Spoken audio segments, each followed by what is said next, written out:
What's up guys, this is the Espar bringing you another video. That's right, I'm doing two videos on one day. So this is going to be for the Yu-Gi-Oh side of it, and as you can see, this is a Battle and Boxer deck. A deck I've been known around my locals and pretty much around in DevPro. I'm one of the only people who uses this. It's a very consistent deck, and I fell in love with it the first time I played it before all the new stuff came. So this is the deck list. It's updated a lot since I last played it, so I'll go straight through it. 2 Kokomeru Bergzak. This guy's is one of your 2k beaters. His effect, so during each your end phases, destroy this card unless you send one Iron Core or Kwakimeru from your hand to the graveyard, or reveal one warrior type. Don't worry, the whole deck is warrior based, so you could just reveal one warrior type at the end of the turn. So then he has another effect. If this card destroys an opponent's monster by battle, it can attack once again in a row.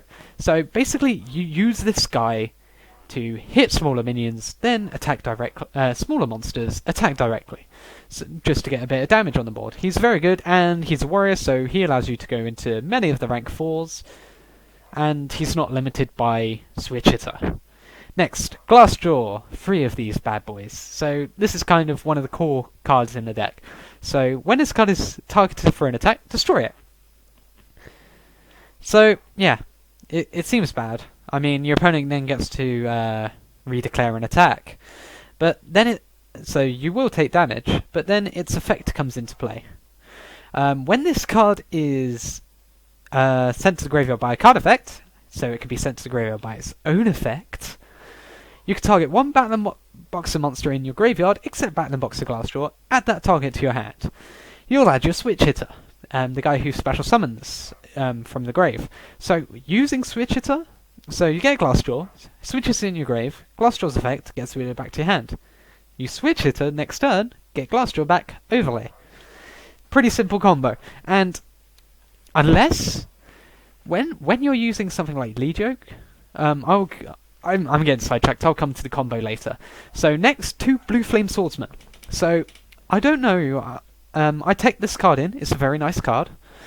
So, once per turn during either player's battle phase, you can target one other warrior monster you control. This card loses exactly 600 attack, and if it does, that monster gains 600 attack. So, it just gives you a bit of steroid boost. Then, when this card you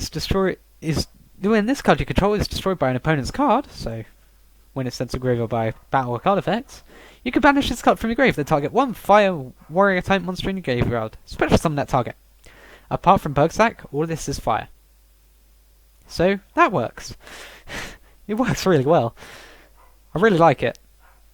Next, Battle and Boxer Switch Hitter. So, when this card is normal summoned, you can target one Battle and Boxer monster in your graveyard, special summon that target.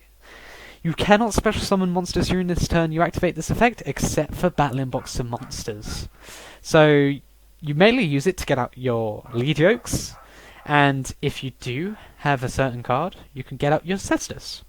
As long as you're only special summoning Battle and Boxer monsters. So, when Nova Caesar comes out, you can even go into that, which is fantastic. So yeah, I run 3 of them as well. People say 2, but I'd rather have 3 just to cycle through very quickly. 2 Sparer. Can't conduct your battle phase if you special summon it. Turn 1, Headgeared. Send something to the grave. Special summon and Sparer, instantly yugioh. It's not really a problem. If you can only do that if you're going second, of course. You can't do it going first because you can't actually enter your battle phase. The only downside. Then 2 Battle and Boxer Headgeared. So this guy is your Foolish Burial. Send these to the grave. Their effects go off. Get any Battle and Boxer back. Battle and Boxer Veil. American name Bailout. This is a fantastic card to go with the deck. So usually you have very little defense. When you take battle damage, you can special summon this card from your hand. If you do, gain life points equal to the damage you took. So basically, he is just a huge Enchanted Javelin? Yeah, that's the one. Enchanted Javelin. Basically, you gain life points equal to the amount of damage. Oh, equal to the amount of damage you dealt. Oh, I better add that back in.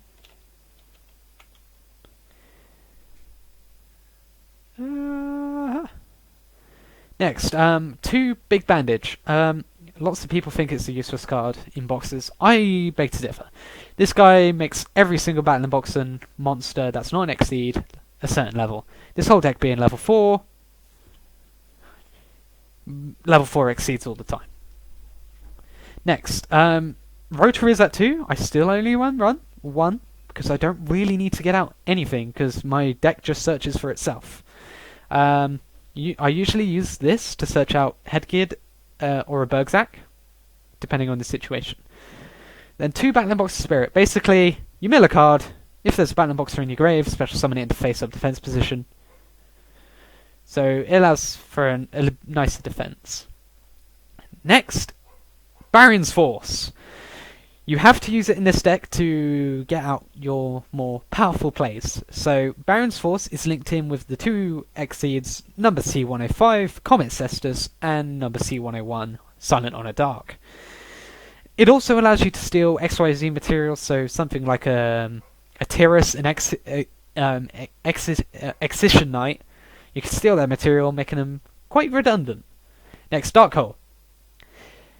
As long as you have lead yokes out, this card doesn't hurt you much. It in fact buffs you. So yeah, Dark Hole is pretty much a tech card. That just works. Next, Polar Duality. Can't special summon, so I usually use it to search for either a Veil, a Headgear, or a Glassjaw. I hope for those. If I get any spells or traps, I automatically take them. 3 MST. No, there's no Heavy Storm. What's there to say? Back row is a problem. Bad against artifacts, or hats as they're called. But apart from that, just 3 MST. It's really nice. Then, 1 and Burial from a Different Dimension. Basically, it allows you to get back any remove from play cards you unfortunately happen to get. 2 blame, get your blue flame swordsman back into your grave. Allows them. Well, you just stop anything that gets banished and put it back into your grave. That's all. Next, Bottomless Trap Hole. Simple trap card. Everyone runs it. Needed. Can't really say anything more about that. 3 Reckless Greed. I like this deck being very, very fast. So 3 Reckless Greed, I go through my deck very quickly. 2 Mirror Force. It's unlimited. I'm still running it too. I can't be bothered to run 3. It'll clog up the deck. So Mirror Force, another generic trap. Torrential Tribute. Once again, Battle Boxes don't really mind field wipes as long as they have lead yokes, because then they'll just buff their own lead yokes by detaching materials. Dimensional Prisons. Another unlimited card, but I'm always running it too. Just another generic trap. Then a Compulse main, yeah. Sometimes I need to save my own stuff. That's mainly what it's used for. And then Solemn Warning. Stop any summons. So that's the main deck. It's extra deck. So let's start from the right. Number 80, Rhapsody in Berserk. So with this card, you can target one face-up monster, face-up XYZ monster you control. Equip this monster you control to that target. It gains 1200 attack. Pretty nice. You could detach one XYZ. Sorry. You could detach one XYZ material from this card, then target one card in your opponent's graveyard, banish that target. You can use this effect of number 80 Rhapsody in Berserk up to twice per turn. Basically, use his effects, then attach him to something. Cowboy! Everyone hates it. It's funny as hell. That's why it's here. Evil Swarm Excision Knight. So, once per chain, and it is a quick effect, so you can activate it any time. During your main phase or your opponent's battle phase, if your opponent has more total cards in their hand and inside the field than you do, you can detach one material from it, destroy all of cards on the field. Also, your opponent takes no further damage this turn. You mainly use it in your opponent's turn when they attack. I mean, if you use it in your own turn and you have lead jokes on the field, it's pretty much useless. You're denying like 19, and it would be like you're denying nearly game from that attack, from using it during your own turn. So yeah, don't do that. Heroic Champion Excalibur. 2 level 4 warrior types, detach 2 materials, double his attack and defense, double his original attack, 4k beta. Until your opponent's next end phase. Very much can't get over it. Not much can get over it, but most likely he's usually fodder for traps. Shark! Number 101! Oh yeah, I'm tired. You can detach 2 XYZ materials from this card, then target 1 special summon monster your opponent controls a face-up attack position, attach it to this card. I am looking at you like Jagasax, what was the other one? Felgrins. Hat cards. Yeah, those are the targets. So you can only use it up to once per turn. If this face-up card would be destroyed, you could detach 1 XYZ material from it to prevent it from being destroyed, which is nice. Pepperlobative!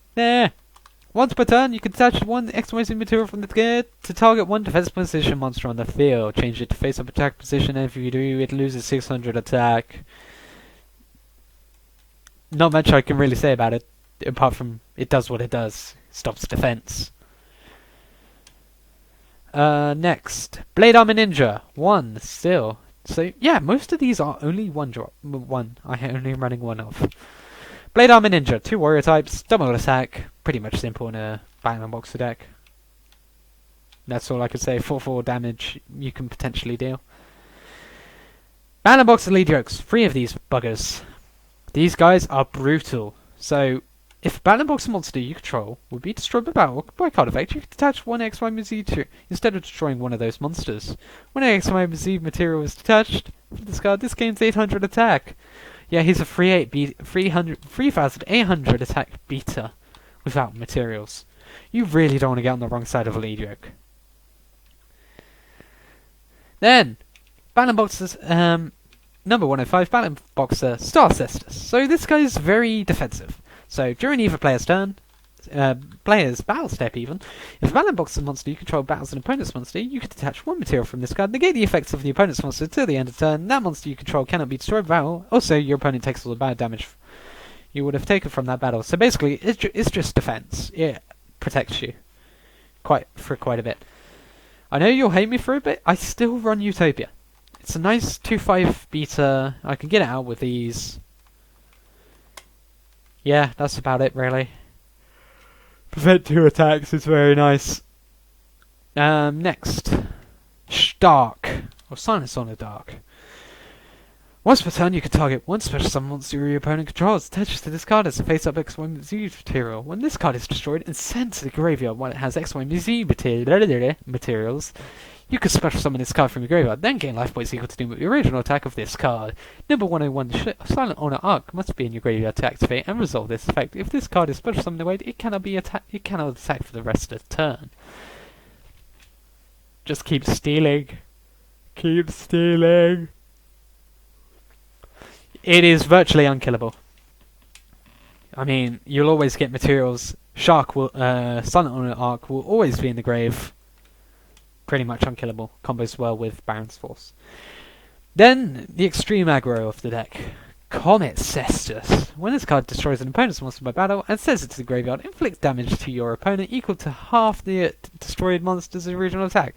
If this card has number 105, Battle Boxer Star Cestus equipped as an XYZ material, it gains this effect. Once per turn, you can detach a material from this card, then target 1 monster your opponent controls. Destroy it. If you do, inflict damage to your opponent's equal to the destroyed monster's attack on the field. Very aggressive card. So, there is a little combo that happens with this deck, and it's based around Switch Hitter, Glassjaw, and Lead Yoke. So, if you use Glassjaw's effect to get a Switch Hitter from grave, so you have a Switch Hitter in hand, normal summon, get Glassjaw, make a Lead Yoke. If Lead Yoke would then detach a Switch Hitter, then detach the Glassjaw, Glassjaw's effect will activate only if your opponent's card effect would destroy you, not your own. So basically, you will always get a Switch Hitter back to your hand. You'll get through your Lead Yokes very quickly, which the deck wants to do. So yeah, this is my deck profile for my boxes. I'm still trying to build it. If you have any tips, advice, or even suggestions on what to build next, message me, subscribe, like the video, put it in the comments, whatever. Apart from that, this is the Espar leaving once again. Once again, I'm leaving now.